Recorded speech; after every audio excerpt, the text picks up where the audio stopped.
Hello friends, स्वागत है आपका आपके अपने चैनल कानून का ज्ञान विद एसके में। फ्रेंड्स, बहुत सी बार ऐसा होता है कि आप एक नॉर्मल लाइफ जी रहे हो और उस नॉर्मल लाइफ में ना आपका कोई कभी क्रिमिनल रिकॉर्ड रहा है, ना कभी आप थाने गए हो और ना कभी आप कोर्ट कचहरी गए हो और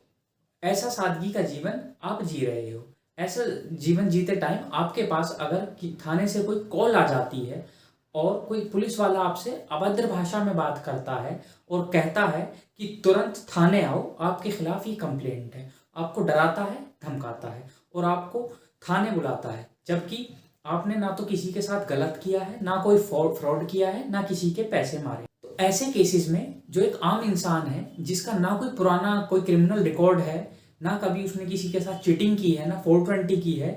तो बेहद डर जाता है, उसकी थाने जाने की हिम्मत बिल्कुल नहीं होती है। तो ऐसे केस में क्या लीगल स्टेप्स उसके पास रह जाते हैं, क्या रेमेडी उसके पास रह जाती हैं कि वो थाने ना जाए, डायरेक्ट वो कहाँ जाए जिससे कि उसे उस चीज़ से छुटकारा मिल जाए जो उसने की नहीं है। तो इसी चीज़ के ऊपर मैंने ये वीडियो बनाई है जिसमें मैं आज आपको कुछ लीगल स्टेप्स बताऊंगा जिससे कि आप ऐसी सिचुएशन से निकल सकते हैं। तो चलिए वीडियो स्टार्ट करते हैं, नज़र डालते हैं आज के कंटेंट। ये है आज का कंटेंट। फ्रेंड्स, पहली बात तो ये कि अगर पुलिस आपको बुलाती है और आपको लगता है कि आपने कोई क्राइम किया है या आपसे कहीं गलती हुई है या आपने कोई धोखाधड़ी की है या कुछ भी किया है, वैसे तो जो क्रिमिनल होते हैं वो ऐसे जाते ही नहीं है पुलिस के बुलाने से, उन्हें तो पुलिस जब तक उठाती नहीं है वो नहीं मानते। लेकिन अगर आपको डर लगता है थाने जाने से और फिर भी आपके पास कॉल आ रही है कंटिन्यू, तो ऐसे केस में पहली रेमेडी तो आ जाती है एंटीसिपेटरी बेल फाइल करने की। एंटीसिपेटरी बेल यानी कि अग्रिम जमानत। अग्रिम जमानत जो है फ्रेंड्स, एफआईआर दर्ज होने से पहले भी आप फाइल कर सकते हैं। अगर आपको नहीं पता है कि आपके खिलाफ एफआईआर दर्ज हो गई है या क्या कंप्लेंट है, तो आप कोर्ट का दरवाज़ा खटखटा सकते हैं, अग्रिम जमानत कोर्ट से मांग सकते हैं, जिसमें कोर्ट आईओ को समन करेगा, आपका जो थाना है जुरिडिक्शन में लगता है उसको वो बुलाएगा उससे कि क्या बात है, कि क्यों आप लोग इसे बुलाना चाह रहे हो, क्या इन्वेस्टिगेशन इससे आप करना चाहते हो। तो एक तो रही ये बात कि आप अग्रिम जमानत लगवा सकते हैं वकील के थ्रू थाने जाने से पहले, अगर आपने गलत नहीं किया है तब, और आप डरते हैं कि आपके साथ कोई थाने में उल्टा सीधा केस वेस तो नहीं लगा देगी पुलिस, तो अग्रिम जमानत की आपके पास रेमेडी रह जाती है। अब सेकंड पॉइंट आ जाता है बेल थ्रू कोर्ट। ये उन केसेस में है कि अगर आपको या तो पुलिस उठाकर ले गई है और आपको नहीं पता कि पुलिस किस केस में ले गई है और पुलिस ने आपको नहीं छोड़ा है,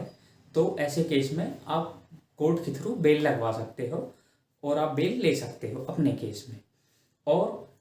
इसमें एक चीज़ और मैं बता दूं, अगर पुलिस बुला लेती है, क्योंकि पहले तो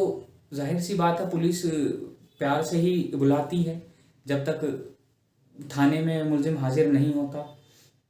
तो अगर पुलिस आप बुला लेती है और अगर आपको वो नहीं छोड़ती है पुलिस, तो आप अपनी जो बेल है वो एक वकील कर कर कोर्ट के थ्रू बेल ले सकते हैं। अब एक आ जाता है written complaint to senior officers of police, यानी कि आप कोर्ट में जाने से पहले भी अपनी जो रिटन कंप्लेंट है भेज सकते हैं जो सीनियर ऑफिसर्स हैं पुलिस के, या जैसे कह सकते हैं उस थाने के एसएचओ को भेज सकते हैं, थ्रू स्पीड पोस्ट भेज सकते हैं। मैं ये नहीं कह रहा आप खुद जा करवा दीजिए, या कमिश्नर के यहाँ भी एक कंप्लेंट आप भेज सकते हैं कि मैंने कुछ नहीं किया और मेरे साथ मुझे ऐसी कॉल आ रही है थाने से और मेरे साथ अभद्र व्यवहार किया जा रहा है। तो ऐसे केस में आपके पास एक ये रेमेडी भी रह जाती है कि आप एक कंप्लेंट भेज सकते हैं जो सीनियर ऑफिसर्स हैं पुलिस के। फ्रेंड्स, लास्ट में मैंने लिया है सिविल रिकवरी। सिविल रिकवरी के जो केसेस हैं वो कोर्ट में चलते हैं, उसमें जो है पुलिस रिकवर नहीं करवा सकती जो पैसा है, पुलिस के पास पावर नहीं है कि वो सिविल रिकवरी करवाए, क्योंकि पैसे का जो लेन देन का मामला है, जो पैसे का झगड़ा है, वो कोर्ट में जाकर सुलझता है, उसके लिए सिविल रिकवरी का शूट फाइल होता है। तो बहुत सी बार आपने देखा होगा कि ऐसे केसेस आ जाते हैं कि कोई पैसे ले लेता है किसी से और फिर उसके बाद में अगर वो नहीं देता है किसी के पैसे, या दे दिए होते हैं किसी की जो इंटेंशन है वो गलत हो जाती है और फिर भी वो पुलिस में कंप्लेंट कर देता है, तो बहुत सी बार थाने से कॉल आ जाती हैं कि हाँ भाई आओ, आपके ऊपर इसका इतना पैसा निकल रहा है। थाने वाले बुलाते हैं और बिठाकर वो आपसे ये चाहते हैं कि आप उसका और पैसे दो अगर आप दे चुके हो तब भी। तो ऐसे केसेस में सिविल रिकवरी की जो पावर है वो कोर्ट को होती है। कोर्ट जो है वो पैसा रिकवर करवा सकता है। वो केस बाकायदा केस चलता है उसकी, अगर आपका कोई सिविल मैटर है और उसमें पुलिस इंटरफेयर कर रही है तब आप ऐसे केसेस में कोर्ट का भी दरवाज़ा खटखटा सकते हैं। सो फ्रेंड्स, ये छोटी सी वीडियो बनाने का मकसद सिर्फ एक यही था कि मैं आपको बता सकूं कि अगर आप थाने जाने से डरते हैं तो क्या आपके पास लीगल रेमेडीज़ हैं, आप क्या क्या लीगल रेमेडीज़ अपना सकते हैं जिससे कि अगर आपको पुलिस तंग कर रही है तो आप बच सकें। तो फ्रेंड्स, ये थी आज की वीडियो। अगर वीडियो आप लोगों को अच्छी लगी हो तो वीडियो को लाइक करें, शेयर करें और चैनल को सब्सक्राइब करें। बेल आइकन ज़रूर प्रेस कर दें जिससे कि मेरी हर वीडियो का नोटिफिकेशन आपको मिलता रहे। Thank you.